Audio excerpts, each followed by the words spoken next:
続いてはヒューマンウォッチャーです。表情の哲学者と呼ばれたこの人も新たな一歩を踏み出しました。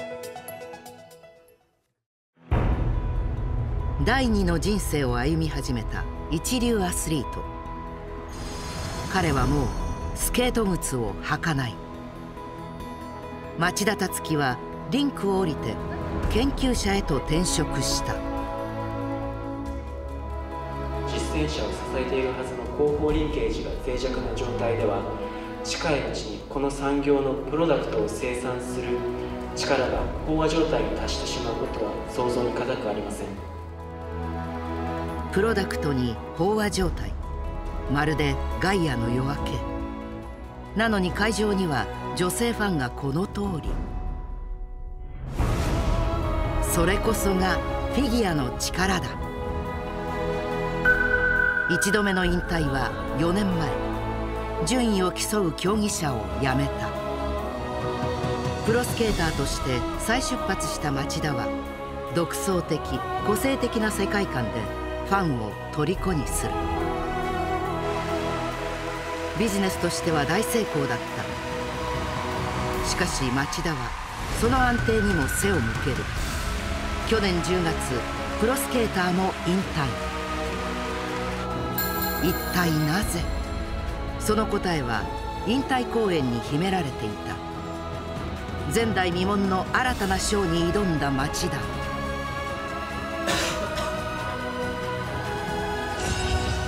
壮絶すぎる挑戦をカメラは追った。正真正銘、これが町田の最後のドキュメンタリーになる。そこに秘められたドラマをあなたはまだ知らない。男28歳、決意の転職。世間ではありふれた話かもしれないが、彼の場合は肩書きがすごすぎる。オリンピック経験者で世界選手権銀メダル、アイスショーの演者としても大人気だった。それなのに町田達樹はもうフィギュアスケートは滑らないと決めた。2日後に迫った引退公演、これからその準備を行う。最後になる演技をどう締めくくるのか。まずは客席へ。そこからリンクを見つめる。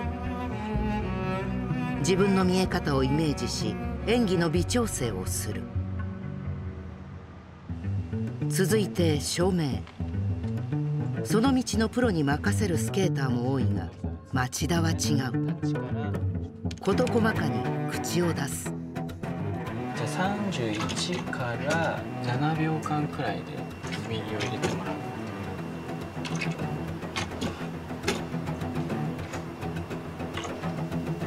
もう一個戻って、もう一個戻って、そこに、はい、5秒くらいかけて、この一番大きなところフェーダー。気がつけば深夜3時。いつもこう。ショーは自分で作り出す。それが町田流。しかしその作業も今回が最後になる。未練もないですね。本当にないんですよ。とにかく自分の本分が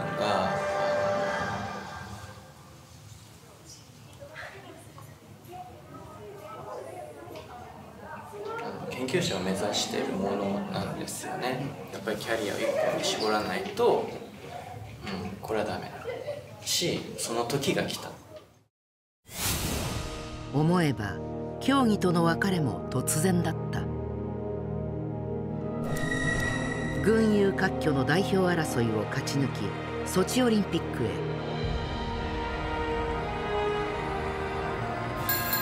5位入賞を果たす。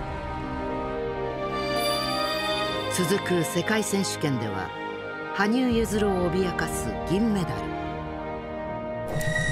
しかし突然ではありますが、皆様にご報告をしたいことがございます。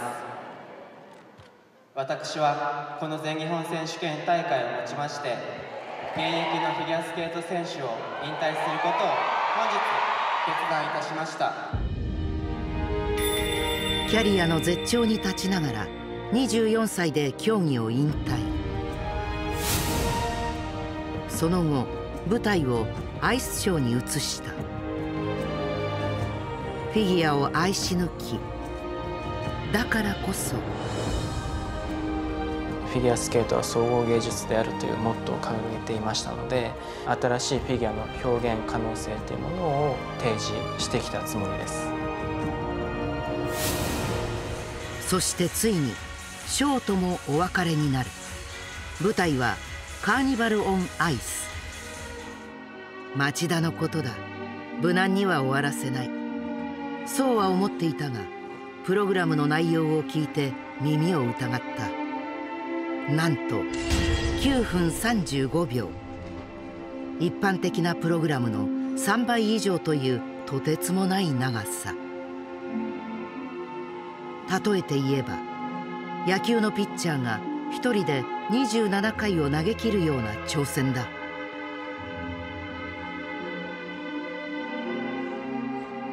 体の負担はもちろん、振り付けを考え覚えるのも大変。この前代未聞のプログラムを町田は人間の条件と名付けた。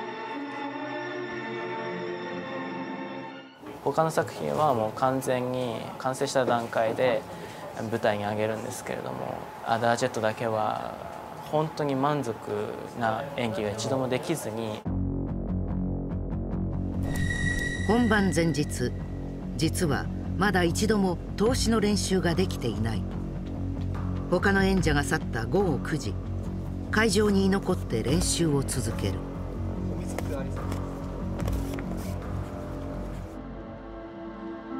これが最後。ファンは町田樹の集大成を見に来る。無様な演技はできない。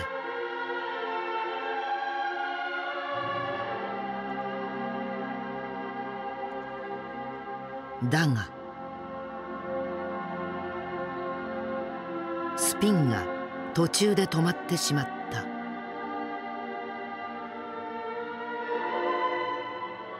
一般人で言えば転職前退職前の最後の大仕事。それはおのずと残されたものへのメッセージになる。フィギュアスケーター町田樹は氷の上に何を残したかったのか。人間の条件マーラー・アダージェットはどんな過酷な人生、どんな絶望の底に落とされたとしてもなお自分の意志で一歩前へ踏み出していくという人間のその尊厳というものを表現したいと思っています。ショーを中継するカメラアングルにもこだわる町田。以前の密着取材ではディレクター顔負けの指示を飛ばしていた。15秒ぐらい戻してください。ガッてランジして上に上げてる時には顔が見えるさっきのアングルでやって地面バンって叩いてボンっていった時にまたアングルが変わってバックステージ。しかし今回はただね、結構、この2日で体力気力を使ってしまったので、ちょっと休みたいなっていうのもあって、体力を温存すると思いきや、ちょっ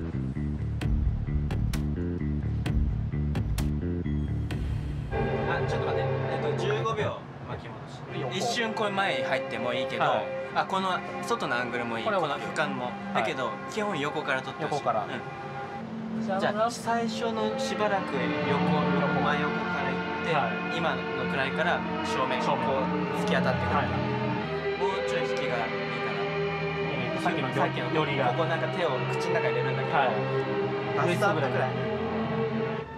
映像は永遠に残るからと手を抜かない。ここまで来たら言わせてほしい。最後の演技はすごい演技になる。人間の条件は彼のスケート人生を綴る物語でもあった。最初からもてはやされたわけではない。つまずきや伸び悩みも経験してきた。フィギュアスケートから教わったのは、転んではいけないということではない。転んだら立ち上がる、その姿勢だった。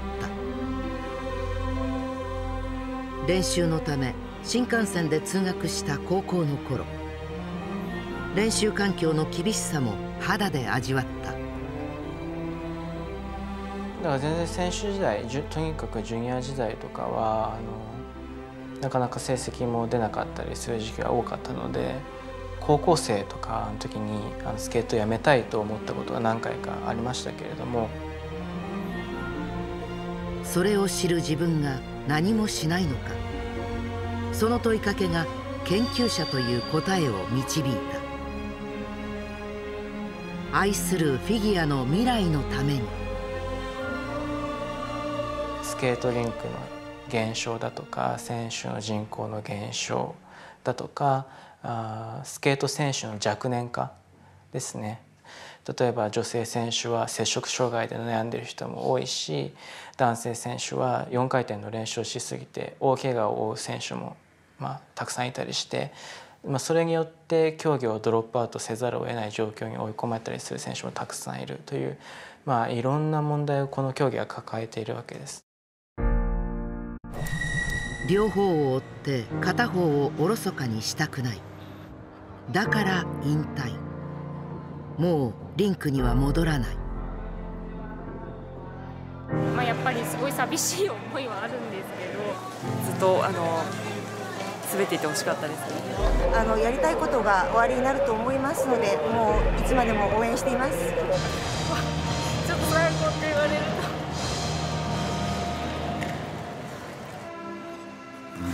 と。同じ高校、同じ大学の先輩、高橋大輔は32歳で現役復帰した。道は違うが思いが違うとは思わない。お互いにフィギュアを愛している。だからこそ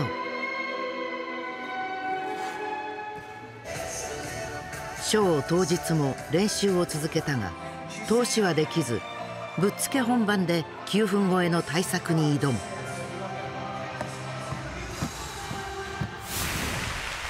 だがその前にもう一仕事が待っていた。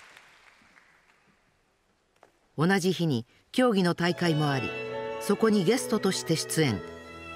5分20秒の新作を披露した。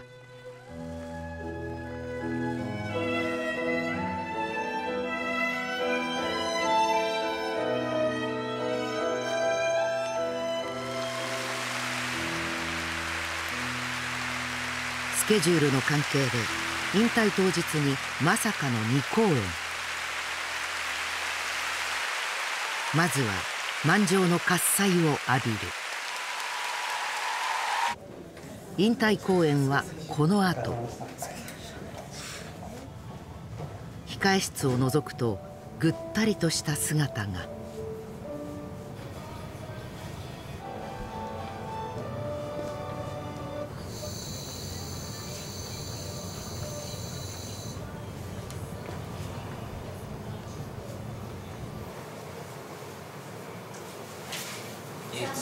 滑る時に滑る前にふくらはぎがどっち？両方や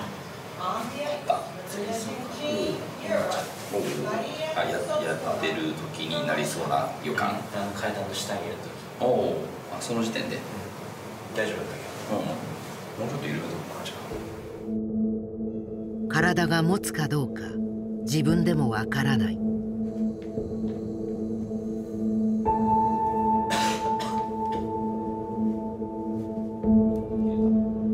前例のない挑戦。9分という常識外れの演技にトレーナーは、疲労はどんどん出てきますからね。そこの部分をどう散らしていくかというか、どう戻していくかみたいな感じなので、専門的な見地からいくとうまくいかない可能性を感じますよね。滑り切ること、演じ切ること、それだけを思い本番を待つ。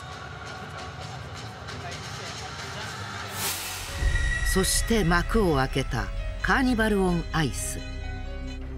出演するスケーターたちが思い思いのやり方で体を温める。その中で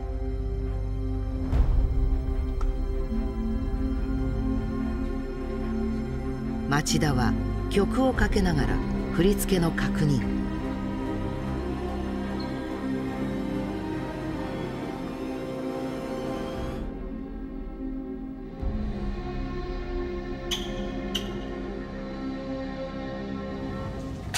9分35秒を狭い廊下で演じきった。メイクをするのもこれが最後。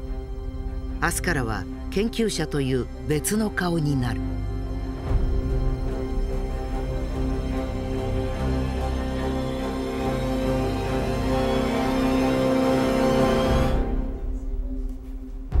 本番直前は話しかけない約束。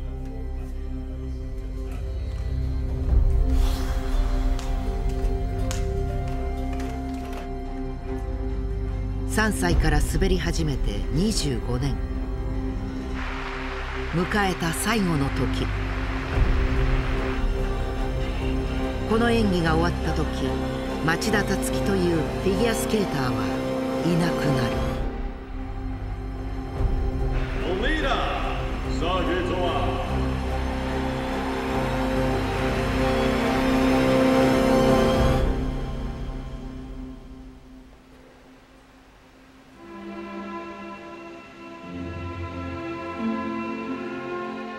人間の条件。リンクに残る仲間たちに町田が託したメッセージ。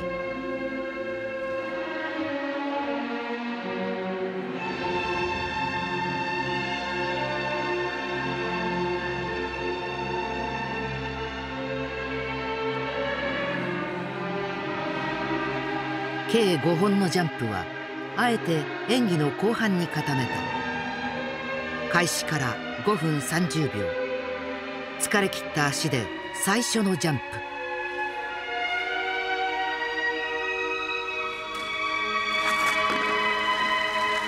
大きく転倒。だがこの後感動のフィナーレが待っていた。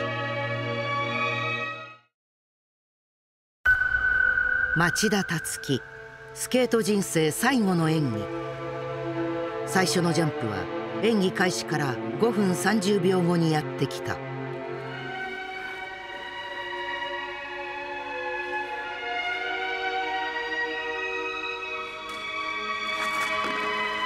大きく転倒。しかしすぐに立ち上がる。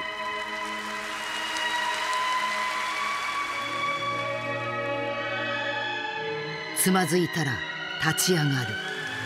それが人間の条件。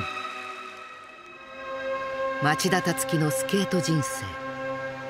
どんなに苦しい時でも歩みは止めずにここまで来た。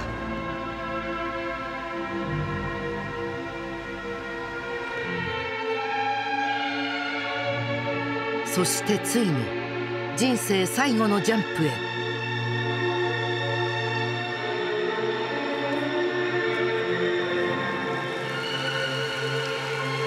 見せたかったのは技術ではない。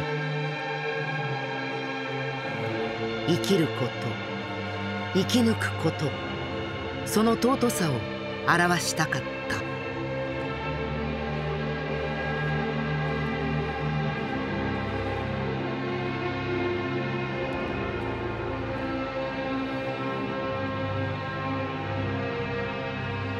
できないかもしれないことに挑む。人間の条件を町田樹は演じきった。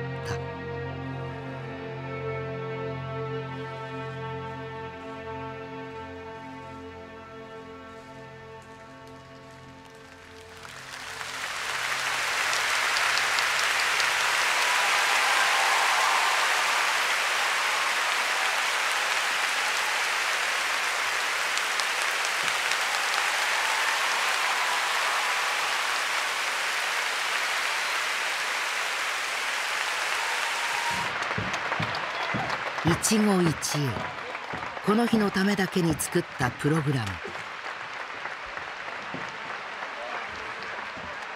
これからはショースケーターの高収入を捨て、つつましい研究者になる。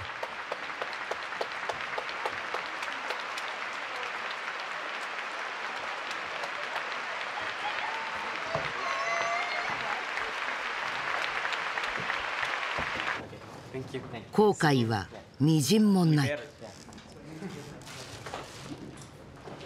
人生最後のジャンプが、そういうプログラムでも本当にここに来て、覚悟してたことはどんなにぶったごりそうでも、たとえ大きな重大なミスをして足の骨一本折れようが最後までその覚悟だけで動いてたって感じです。仲間たちと大観衆に見送られた引退セレモニー。ここにいらっしゃるスケーターの方々をはじめ、世界中で多くのスケーターが素晴らしいパフォーマンスを発揮してきているからこそ、フィギュアスケートは本当に今隆盛を迎えています。彼らは本当に戦っています。だから支えて応援してあげてください。そしてフィギュアスケートをブームではなく文化に皆さんの力で変えていってほしいと思います。あれから3ヶ月、スケート靴を革靴に履き替えて、町田樹は今でもフィギュアのことを考え続けている。今までスケーターと研究者の二足のわらじでやってきましたけれども、人生そのものが創作活動だと思っているので、生き生きと何かをクリエイトしていきたいなっていうのは、思いは情熱は変わらないので。やはり安定を捨てて別の道に行くっていうのはものすごく勇気がいることだと思うんですけれども、迷いのなさが感じられましたね。別の道じゃなかったんだね、俺から見るとね。もうフィギュア界の研究者っていうけど、実はその改革者、フィギュア界に何かをね投じたいという、一石投じたいというね、その熱意、誠意っていうのがね、ものすごく伝わってきたね。ぜひ続けて頑張ってほしいな。はい。